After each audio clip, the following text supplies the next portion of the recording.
Hi, and welcome to the Kelly Kitley podcast, America's Social Worker Unfiltered, where every week I have hopeful, honest, and deeply human conversations with changemakers. And today I am so excited because I have been fanning over this man's work for the past 20 years. I have with me Jamie Tworkowski, who is the founder of To Write Love on Her Arms. He is the New York Times bestselling author of If You Feel Too Much. And he is also the founder of Needs an Ocean, which is a clothing brand. I am so excited to have you on today, and thank you for saying yes.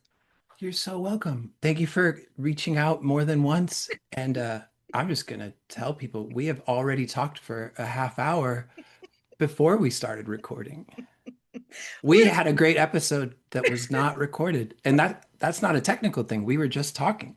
we were just talking, and to have you sitting in front of me after admiring the work that you've done with To Write Love on Her Arms, and I was showing you, I have written love on my arms with my tattoos, Mm. and getting a new tattoo every year, marking my sobriety for the last 12 years. So, for people who don't know the organization that you founded, it is a nonprofit movement that's dedicated to presenting hope and finding help for people struggling with depression, addiction, self injury, and suicide. And to date us, can you tell us how this began when you started writing a blog on MySpace? Yes.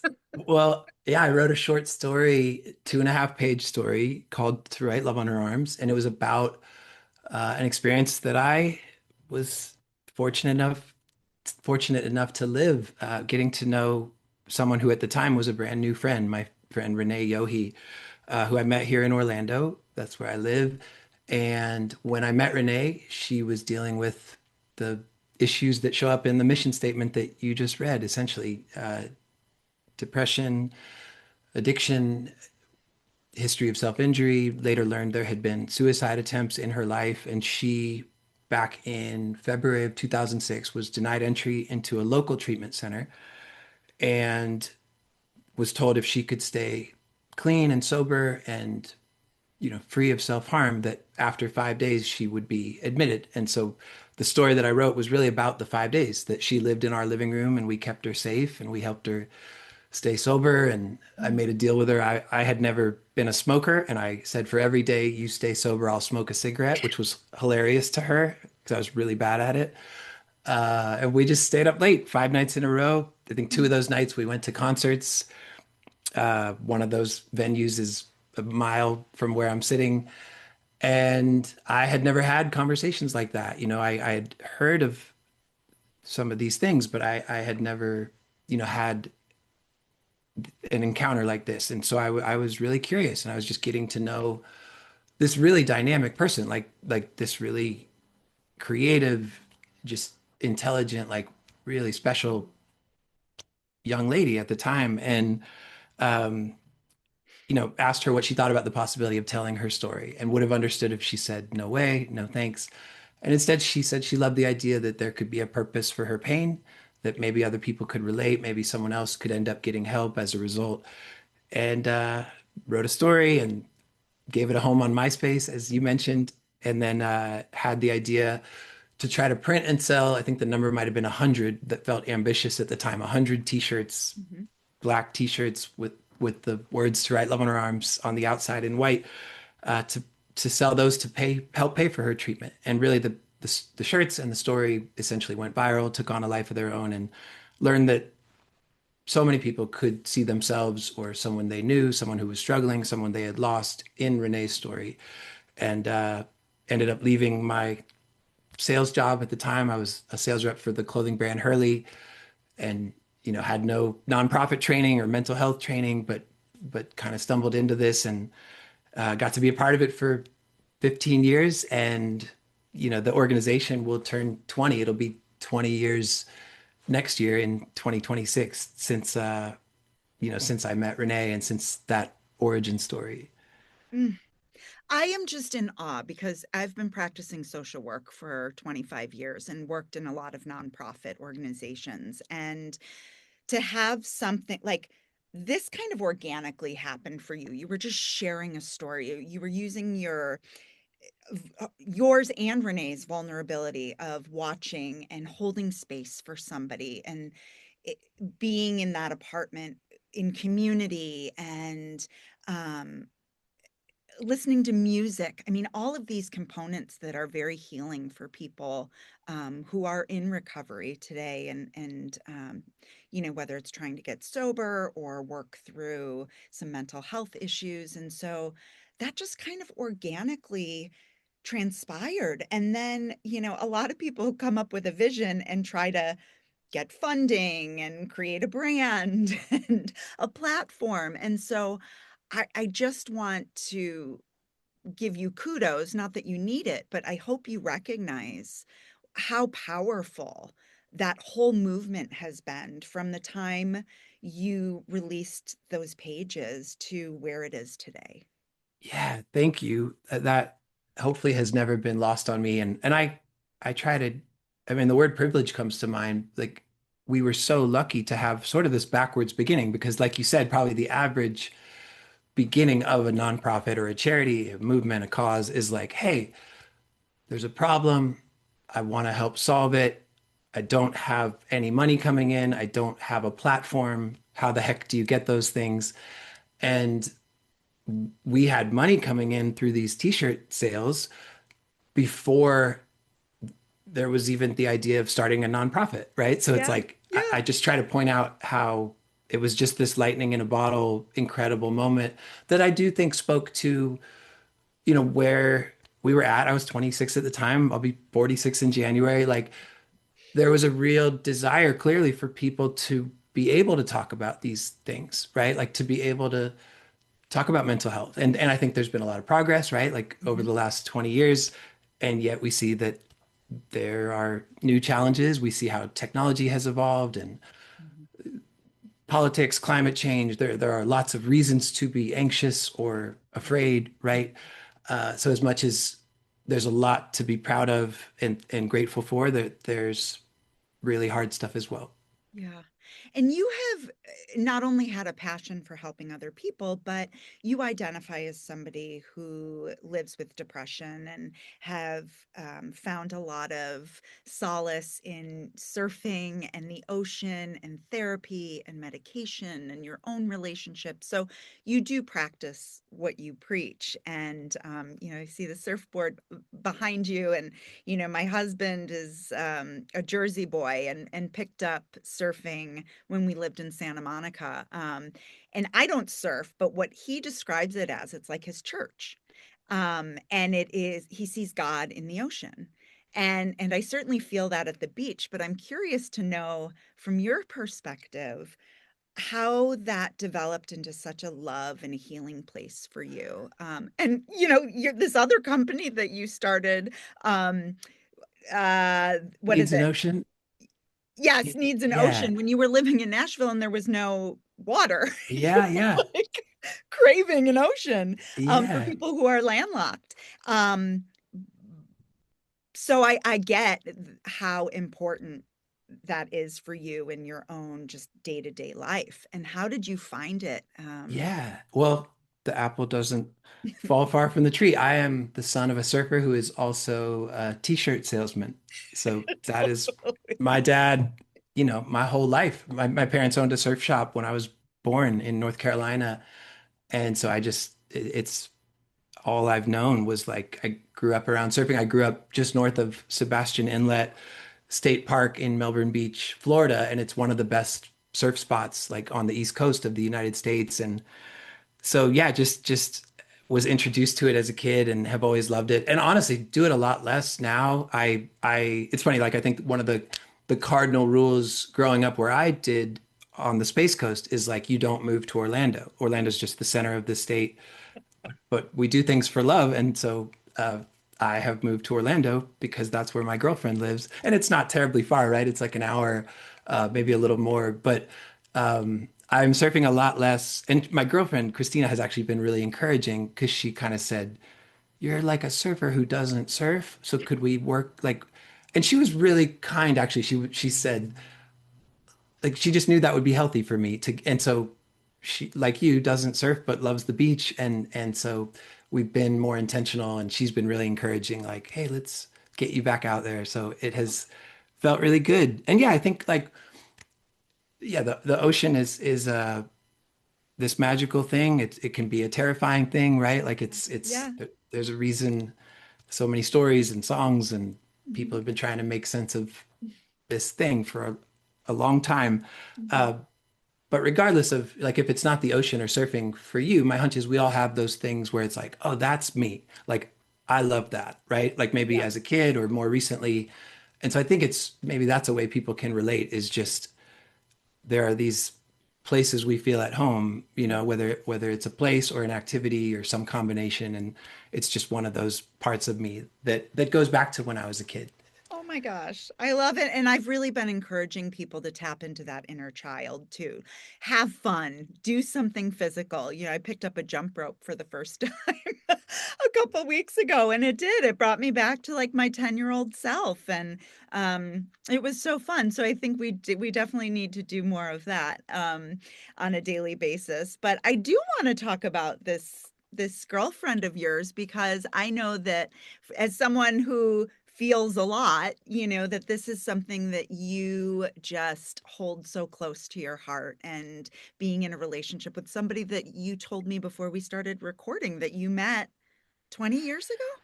Close. I think right around 18 years ago. Yeah, she worked at the little bakery next to my apartment, and I think it's actually the apartment that I lived in when I made the MySpace for the To Write Love on Her Arms. Yeah, the To Write Love MySpace. So it all kind of fits this conversation. Mm, Christina.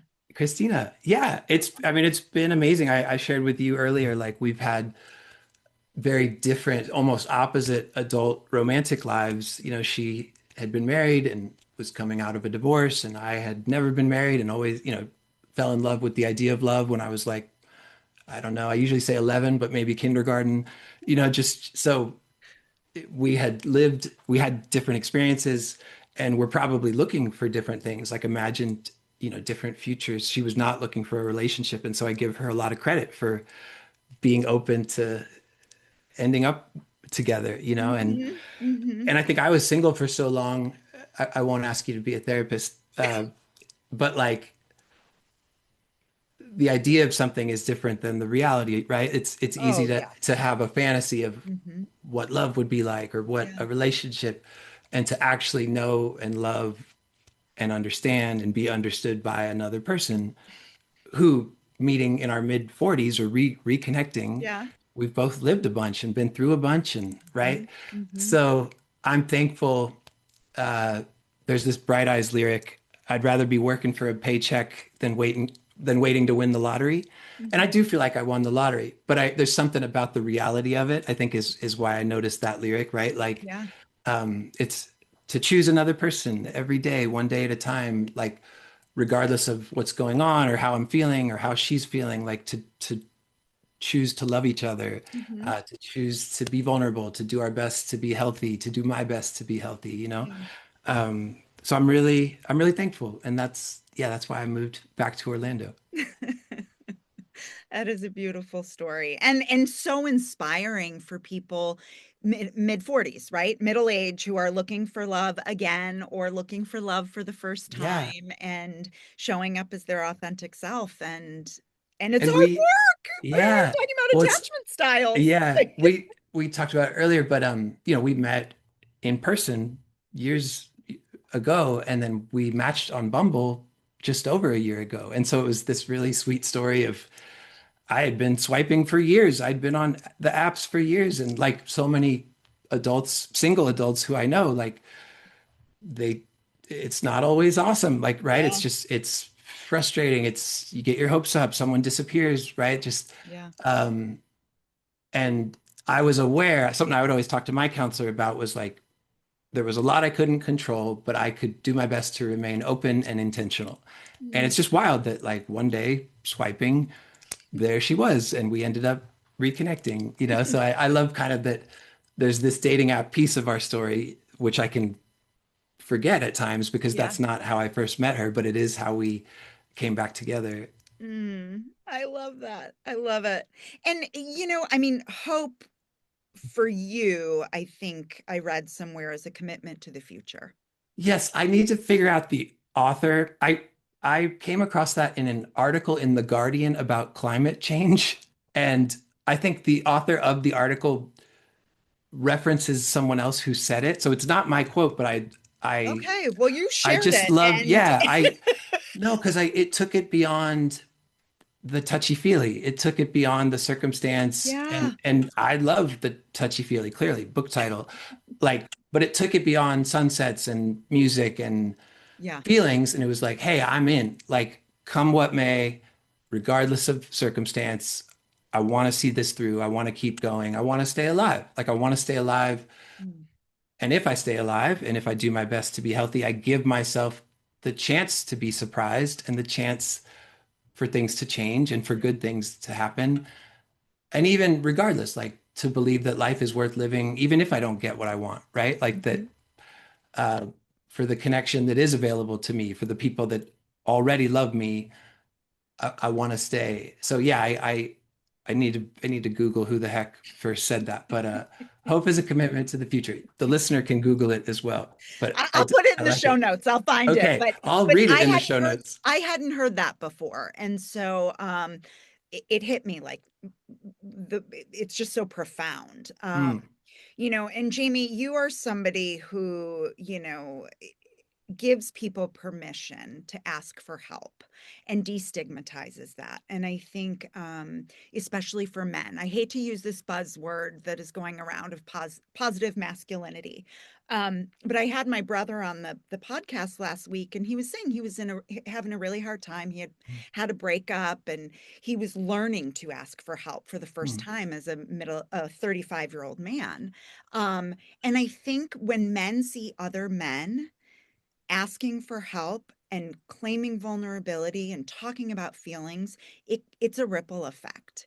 And you showing up this way as you do and acknowledging all the many dynamics of who we are as a human being, I think, especially as a man, is so helpful for people to see and hear. hmm. Thank you for that. And I totally agree with you. And I'm aware, you know, I don't have like data to pull up, but the whole time I was at To Write Love, you know, it's like the whether it's in person after an event or, you know, if I would look at the data at the time for any of the social media, like Yeah.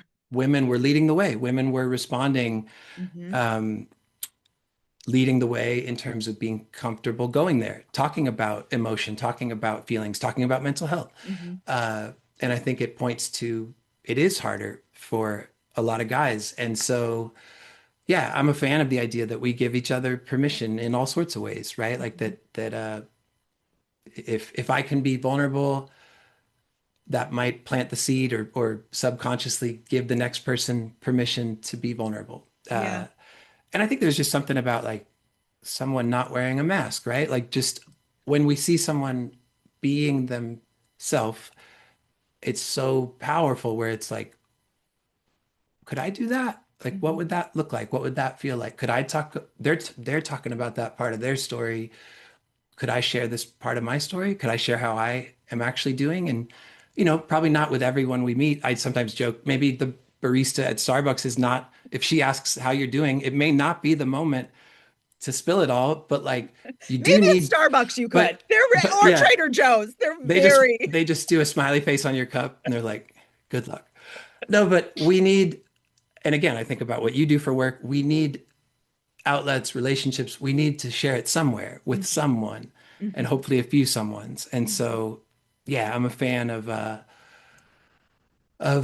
anything that pushes back at the myth that like we just need to be macho and tough and mhm, quiet and strong and it's fine to be strong, it's fine to work hard, it's fine to do all these things, but like we're human mhm, and there's a strength in vulnerability, right? Like there's a strength that comes with showing you who I really am and how I'm really feeling. And we're a lot stronger together. We're a lot stronger when we get to to lean on each other or put a hand up and say, I need to talk to someone. Yeah. Or wear a t-shirt. I mean, all the t-shirts. What is this one you just made? There's still a place for you here. Yeah. That, I mean, just walk around with that and see what kind of interaction you get with people. And I shared before kind of what I had wanted to put that on a shirt. And it comes from the piece where my book title comes from. It's a piece called There Is Still Some Time. But one of the lines is, if you feel too much, there's still a place for you here. Mhm. And I shared with you prior to recording, after 20 years at To Write Love, my mom, well, to say it clearly, my mom, Janet Tworkowski, was the bookkeeper at To Write Love for since the very beginning, so close to 20 years, and was let go recently, was laid off, and was told it was a matter of restructuring. Her position was being eliminated. They wanted to hire a CFO. And I happened to be doing a book event, a 10-year anniversary book event, the day she got let go. And I had promoted my book event with that statement, there's still a place for you here, on the day my mom got fired, Mhm. right? Mhm. So it's taken on a lot of different meanings. It was written the day we learned about the death of Robin Williams, right? So it was written Mhm. in the context of suicide prevention. And more recently, it's been about, for me, immigration, gay rights, wanting people to feel safe, wanting people to feel loved, wanting people to have rights. And then all of a sudden it became about my mom, you know? So it was the idea, Mhm. I kind of had the thought, her here is shifting, right? That's the nature of being laid off, is you're here, life is going to look different and where you spend your time and how you make a living. So her here was in limbo, Mhm. but I wanted her to know that there was and is a place for her, and that a bunch of us, her family, friends, people she had worked with, I shared with you, like she was probably the most beloved employee in the history of the organization, Mhm. that we would be part of that here, like that she wouldn't be alone, she wouldn't be forgotten. So that's what's wrapped up in that shirt release. Mm. So that's a unique pivot that happened. I mean, you built this organization from the ground up. There's over 300 and something Instagram followers. I think I read one of the statistics Oh, today. thousand? Do you mean thousand? What did I say? 300? Yeah, nothing against 300, but 325,000. Yeah. Um, there are 13,000 connections daily. 80% of young people first look for mental health support online. You created this safe space for people to find therapy scholarship programs, peer support groups, mental health toolkits, events, and then a pivot happened. Why the pivot? When the pivot? And what now? yeah. Um, Man, I mean, we could, That's loaded, I know. no, no, and that's okay. Um, I left 4 years ago, the summer of 2021. And I think it's funny. My girlfriend's daughter was asking me about it, um, why I left and was I sad? And it was complicated. It was hard. I think it was time, like, 15 years to be at a job. Like I was thinking there weren't many things in my life I had done for 15 years, even thinking about school. Like you switch Yeah. schools every few years. Yeah. I had, outside of like my family and a handful of friends, there weren't many things I had been committed to for that length. Mhm. And an interesting thing that and hope I can share it anywhere, but especially with you, I wasn't diagnosed with ADHD until after I left To Write Love. So No way. I now look back at my entire time at To Write Love and see my undiagnosed ADHD. So And you were what, 40? 41 when you yeah, were yeah, I diagnosed? guess, I mean, I was 41 when I left. I was probably 42 or 43, 42 probably. Okay. Um, and I now see it clear as day, like, right? Like just, I have language for it. And I am far from alone, right? There are many Right. adults who are in this boat. Mhm. But I think what I felt like and wondered, what I thought of as character flaws, I'm now able to see with a lot of grace through the lens of my diagnosis. It's not a get out of jail free card. It doesn't mean all your mistakes go away, but it is a game changer, at Oh, least for me, right? huge. And I'm sure you sit with people. I cannot make anyone care about that. I cannot make anyone want to offer that grace or Mhm. understand me, right? I can't force people to understand me. Uh, but in my own journey, it's been really helpful, like to learn, oh, this is how my brain works. And Mhm. these are the parts that can be really awesome. And these are the parts that can be really challenging. And Mhm. these are some ways I might struggle to fit in certain contexts. Yeah. And, so I think, I, a lot of the things that maybe made me a good founder probably made me not a great manager or like I literally I never it's funny I never used any of the titles. I never introduced myself as like president or like I wasn't even comfortable with them. I just wanted to be the founder. Like that's how I Okay. uh so it's So funny to humble. look back like it just well no I think it just felt like no this is founder resonated, the other words didn't, Okay. like Okay. I didn't you can't be a good manager if you have zero interest in being a manager, Yeah, right? So it's sure. like, Sure. it's not a win for me. It's not a win for anyone working with me or under me, Yeah. right? So Yeah. I just, a friend who today still is a dear friend, and we were coworkers at the time, he said, working with you is it's like you have one hand that just squeezes so tight, right? Like basically this micromanagement. I notice a comma on Twitter at 10 o'clock at night and I can't look away. And you have another hand that doesn't work. Like you may not get on the plane. We don't know what state you're in. Uh-huh. You haven't responded to the email. There's a Uh-huh. deadline. Where are you? Like, Mhm. and we don't know which we're gonna get. Like, are we, Yeah. right? Right. And that's a lot of that is that's ADHD is like Yeah. I love the hyper way you focus. described that. Yeah. That's my buddy Byron. It Yeah. was not super pleasant when he told me, but I now appreciate it.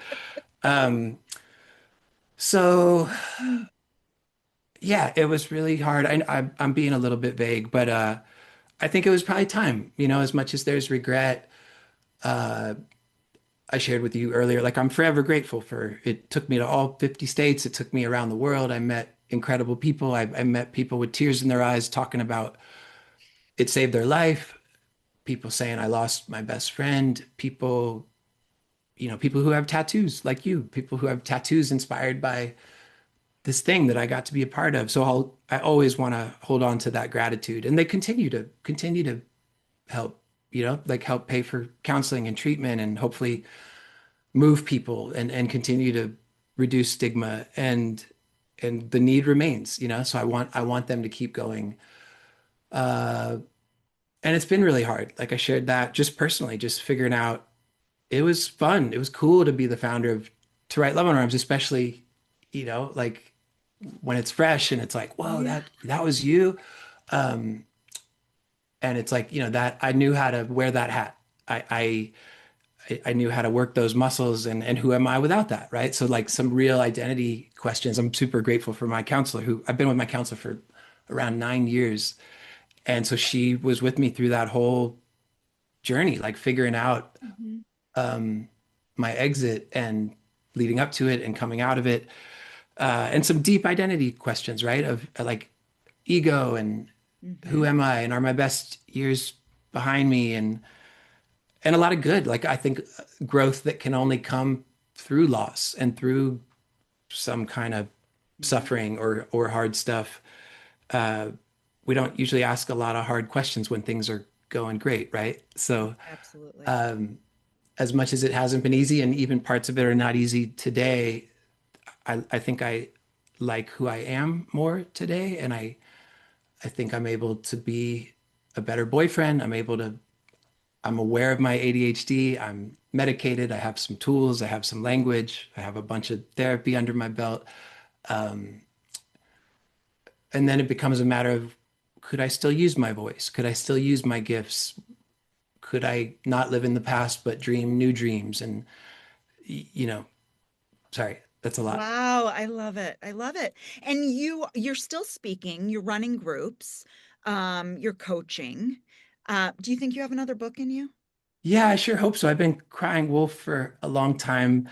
Uh, it's weird. I think I lost a lot of confidence kind of in my exit. Like I think, and also said a lot of the same things for a long period of time, and so it just became this question of like, do I have anything else to say, right? Mhm. But I also know I love to tell stories and I love to share things that move me and feel like even looking at kind of the 20 years, the To Write Love journey, I would like to put those stories down in a way that they can be shared with people. So yeah, I sure Mm. hope so. I don't have a book to announce or anything like that, but I still, I love to write, even though I think we can love something and have been away from it for a minute. Yeah. But I really do hope to figure that out. Well, and before the next book is birthed, I think that your book, If You Feel Too Much, is timeless. And I especially wanted to have you on in December because the holidays can be really hard for people for a plethora of reasons, whether it's estrangement from family members or false hope or expectations not being met or Mm, relationships, mental health. I mean, there's a laundry list. And I think that, I listened to your book the second time around, and it was so soothing and calming and like mantras that you can mm. just hold on to and use. So I really encourage people to listen or buy on this 10-year anniversary that you celebrated this year of the publication of the book. Thank you so much. That's so kind. And I think too, like it's easy to get in our heads about, well, what am I supposed to do or what am I good at? Even hearing you say it's like, oh wait, I really like encouraging people. Like not that we can only do one thing, but it's good Mhm. to be reminded, oh yeah, that's a sweet spot. Like that's important to me. And I have done that and I hope in various forms to be able to keep doing that. Mm. Well, and I will continue to be a cheerleader on the sidelines and hopefully getting to meet you in person someday. But thank you so much for saying yes and for being a bright light for people in dark spaces, as well as just continuing to inspire professionals like myself. And when I open Instagram and see things that you post or To Write Love posts, they're just like pauses and reminders of what's really important. So Hmm. Can I thank you. respond? Oh, Yeah. you're so welcome. And thank you for those kind words. Thank you for the work that you do. Uh, yeah, that kindness means a whole lot, to feel seen and remembered and uh, knowing that it's my work and the organization I was a part of for a long time has been on your radar for a long time. And so Mhm. it's meaningful to see it through your eyes and to hear what it's meant to you and uh, to just that you want to talk to me is meaningful. And so I really appreciate the support and it's encouraging to me. Like even if we weren't recording, even if we were just two people having a conversation, which we also are, uh, it feels good. So thank you for that. And if other people can relate or be encouraged, that's awesome as well. Yes, absolutely. And just as a friendly reminder, as I end each episode, try to tap into that inner passion and be the change that you wish to see in the world, in your community, within your family, and continue to show up on a daily basis. Thank you so much for being here.